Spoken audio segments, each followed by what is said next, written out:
Metro railway CRS সুপারিশ মেনেই চলছে। এসপ্ল্যানেড শিয়ালদাহ অংশ শীঘ্রই চালু হবে। Hi everyone, welcome back to my channel অঞ্জনার বাঞ্জনা। বন্ধুরা, তোমাদের সকলকে আমার এই ছোট্ট ইউটিউব চ্যানেলে স্বাগত জানাই। 16.6 কিলোমিটার পূর্ব পশ্চিম মেট্রো করিডর এখন দুটি অংশে কার্যকর, সেক্টর 5 এবং শিয়ালদহের মধ্যে এবং হাওড়া ময়দান এবং এসপ্ল্যানেডের মধ্যে 2.5 কিলোমিটার এসপ্ল্যানেড শিয়ালদহ অংশ, যেখানে 2019 সাল থেকে 4টি জল লিকেজ এবং মাটি চাপা পড়ার ঘটনা ঘটেছে, অবশেষে প্রস্তুত।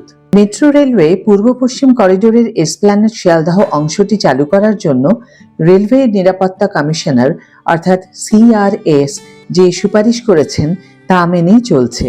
শুক্রবার অর্থাৎ গতকাল ইউটিলিটির জেনারেল ম্যানেজার জানিয়েছেন, পূর্ব পশ্চিম মেট্রো শীঘ্রই সম্পূর্ণরূপে কার্যকর হবে। এসপ্ল্যানেড এবং শিয়ালদহের মধ্যে বাণিজ্যিক চলাচলের অনুমোদন দেওয়ার সময় সিআরএস কিছু সুপারিশ করেছিল, সেগুলি মেনে চলা হচ্ছে। মেট্রোর প্রধান উদয় কুমার রেড্ডি শুক্রবার এসপ্ল্যানেড স্টেশনে একথা বলেন। 16.6 কিলোমিটার পূর্ব পশ্চিম মেট্রো করিডোরটি এখন দুটি অংশে কার্যকর, সেক্টর 5 ও শিয়ালদহের মধ্যে এবং হাওড়া ময়দান ও এসপ্ল্যানেডের মধ্যে। 2.5 কিলোমিটার এসপ্ল্যানেড শিয়ালদহ অংশ, যেখানে 2019 সাল থেকে 4টি জল লিকেজ এবং মাটি চাপা পড়ার ঘটনা ঘটেছে, আজ অবশেষে প্রস্তুত।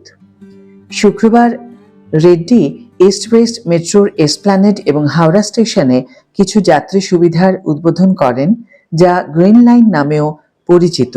যাত্রীরা যেখানে টাকা দিয়ে তাদের লাগেজ রাখতে পারবেন, সেই লকারগুলিও উদ্বোধন করা হয়।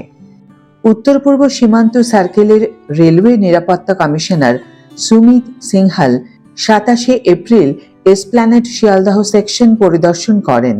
পরের দিনই সিআরএস ছাড়পত্র আসে। এই তথ্য অনুযায়ী জানা যায় যে হাওড়া ময়দান এবং সেক্টর 5 এর মধ্যে ট্রেনগুলি ম্যানুয়াল মোডে পরিচালিত হবে। সেক্টর 5 এবং শিয়ালদহের মধ্যে সম্প্রতি স্বয়ংক্রিয় ট্রেন অপারেশন অর্থাৎ এটিও সিস্টেমে ট্রেন চলাচল করত। হাওড়া ময়দান এবং এসপ্ল্যানেডের মধ্যে ট্রেনগুলি স্বয়ংক্রিয় ট্রেন সুরক্ষা আন্দোলন এটিপিএম বা ম্যানুয়াল সিস্টেমে চলে, যেখানে ট্রেনটি একজন মোটরম্যান দ্বারা চালিত হয়। ম্যানুয়াল এবং স্বয়ংক্রিয় উভয় মোডই যোগাযোগ ভিত্তিক ট্রেন নিয়ন্ত্রণ ব্যবস্থার অংশ, যা করিডোরকে চলমান ব্লকে বিভক্ত করে। এটিও সিস্টেমটি একটি উন্নত সংস্করণ। ম্যানুয়াল মোডেও একই অংশে দুটি ট্রেনের মধ্যে ন্যূনতম 50 মিটার ব্যবধান থাকে।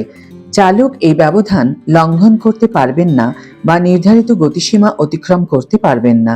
যদি তিনি চেষ্টা করেন, তাহলে জরুরি ব্রেক স্বয়ংক্রিয়ভাবে প্রয়োগ করা হবে, কর্মকর্তা বলেন। স্বয়ংক্রিয় মোডে মোটরম্যানকে কেবল স্টার্ট বোতাম টিপতে হবে এবং স্টেশনগুলিতে ট্রেনের দরজা বন্ধ করতে হবে। পুরো অংশটি স্বয়ংক্রিয় মোডের জন্য প্রস্তুত করতে কমপক্ষে আরও 6 মাস সময় লাগবে। সম্পূর্ণ করিডোরে ট্রেন চালানোর জন্য দুটি পৃথক সফটওয়্যার প্রোগ্রাম ব্যবহার করার কোনো মানে হয় না। আপাতত যখন বাণিজ্যিক পরিষেবা শুরু হবে, তখন হাওড়া ময়দান এবং সেক্টর 5 এর মধ্যে ম্যানুয়াল মোডে ট্রেন চালানো হবে, একজন কর্মকর্তা এই তথ্য জানিয়েছেন। সিআরএস অনুমোদনের পর থেকে ট্রেনগুলি উভয় বিভাগে ম্যানুয়াল মোডে চলছে। বাণিজ্যিক পরিষেবার পরে পুরো বিভাগে পরীক্ষামূলক রানও একই মোডে করা হচ্ছে। পূর্ব পশ্চিম মেট্রোতে 6টি কোচের রেক ব্যবহার করা হয়, অন্যান্য করিডোরে 8টি কোচের ট্রেন ব্যবহৃত হয়। বর্তমানে কার্যকরী 14টি ট্রেন রয়েছে। 14টি ট্রেন ইতিমধ্যেই নতুন এটিপিএম সফটওয়্যার দিয়ে আপগ্রেড করা হয়েছে, একজন প্রকৌশলী বলেন।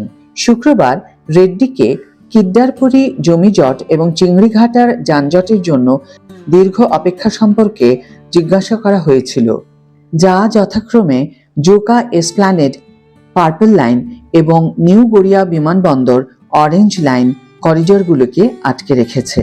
মেট্রো প্রকল্পগুলি কলকাতার বাসিন্দাদের সাহায্য করবে। আমরা রাজ্য সরকারের সাথে আলোচনা করছি, আমরা একটা সমাধানের আশাবাদী, তিনি বলেন। আজকের ভিডিও এখানেই শেষ করছি বন্ধুরা। ভিডিওটি যদি কার্যকর বলে মনে হয়ে থাকে তাহলে অবশ্যই একটা ছোট্ট করে লাইক দিও, শেয়ার করো বন্ধুদের সাথে, কমেন্ট করে জানিও তোমাদের মতামত। যারা এখনো আমার চ্যানেলটিকে সাবস্ক্রাইব করনি তারা অবশ্যই চ্যানেলটিকে সাবস্ক্রাইব করে আমার পাশে থেকো, আর যারা অলরেডি সাবস্ক্রাইব করে দিয়েছো তাদের জন্য আমার অনেক ভালোবাসা এবং অনেক ধন্যবাদ। আজ তাহলে বিদায় বন্ধু, দেখা হবে পরের ভিডিওতে। ভালো থেকো, সুস্থ থেকো, সঙ্গে থেকো।